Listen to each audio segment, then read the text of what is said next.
Hi friends, welcome to our channel. బయట వర్షం పడుతున్నప్పుడు కానీ లేదంటే పిల్లలు స్కూల్ నుంచి రాగానే ఇలా వేడివేడిగా స్నాక్స్ చేసి పెట్టండి. చాలా ఇష్టంగా తింటారండి. చాలా తక్కువ ఆయిల్తో చాలా టేస్టీగా ఇది రెడీ చేయొచ్చు. దీనికోసం 1 కప్ అటుకుల్ని మిక్సింగ్ బౌల్లోకి తీసేసుకొని 2 సార్లు బాగా కడిగేసి తర్వాత ఇందులో కొంచెం వాటర్ని పోయాలండి. ఎక్కువ అవసరం లేదు. ఒక హాఫ్ టీ గ్లాస్ వాటర్ని పోసేసి 5 నిమిషాల పాటు బాగా నాననివ్వాలి. ఇలా 5 నిమిషాల తర్వాత మనకి అటుకులు వాటర్ని అన్నీ పీల్ చేసేస్తాయి. ఇప్పుడు ఈ అటుకుల్ని మెత్తగా ఈ విధంగా మ్యాష్ చేసేసుకోవాలి. ఈ విధంగా మ్యాష్ చేసుకున్న తర్వాత మనం ఈలోపు 2 ఆలుని ఉడికించి మ్యాష్ చేసి పెట్టేసుకున్నాను, దాన్ని కూడా యాడ్ చేద్దాము. ఇప్పుడు ఇందులో టేస్ట్కి తగ్గట్టుగా సాల్ట్ యాడ్ చేస్తున్నాను. తర్వాత కొంచెం పసుపుని యాడ్ చేసుకోవాలి. ఇలా ఒకదాని తర్వాత ఒకటి ఇంగ్రీడియంట్స్ అన్నిటిని యాడ్ చేసుకున్నాము. కొంచెం పసుపు, తర్వాత కొంచెం కారాన్ని కూడా యాడ్ చేసుకోవాలి. దీన్ని మనం చాలా తక్కువ ఆయిల్తో నేను ఇక్కడ రెడీ చేస్తున్నాను. ఇప్పుడు ఇందులో అల్లం, పచ్చిమిర్చి, వెల్లుల్లి కలిపి పేస్ట్ చేసేసి దాన్ని కూడా 1 స్పూన్ వేస్తున్నాను. ఇక్కడ బైండింగ్ కోసం నేను బియ్యపిండి వాడుతున్నాను 2 స్పూన్స్. మీరు బియ్యపిండికి బదులు కార్న్ ఫ్లోర్ అయినా యాడ్ చేసుకోవచ్చు.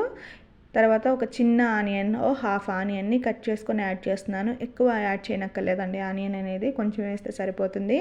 తర్వాత 1/2 స్పూన్ ధనియాల పొడి, 1/2 స్పూన్ జీలకర్ర పొడి,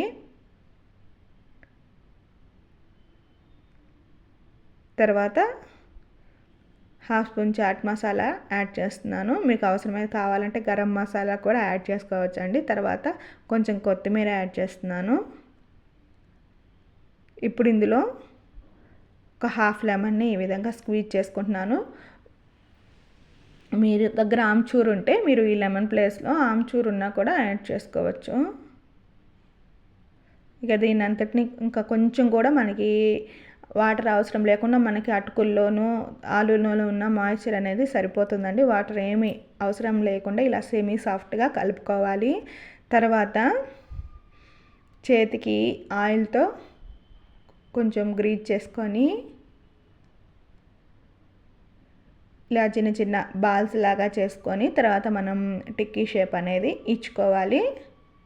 మిగతా అంతటి కూడా ఇదే విధంగా మనం టిక్కీలు రెడీ చేసుకొని పక్కన పెట్టుకోవాలి. ఇలా అన్నీ రెడీ చేసుకున్న తర్వాత స్టవ్ మీద ఒక ప్యాన్ పెట్టేసుకోవాలి.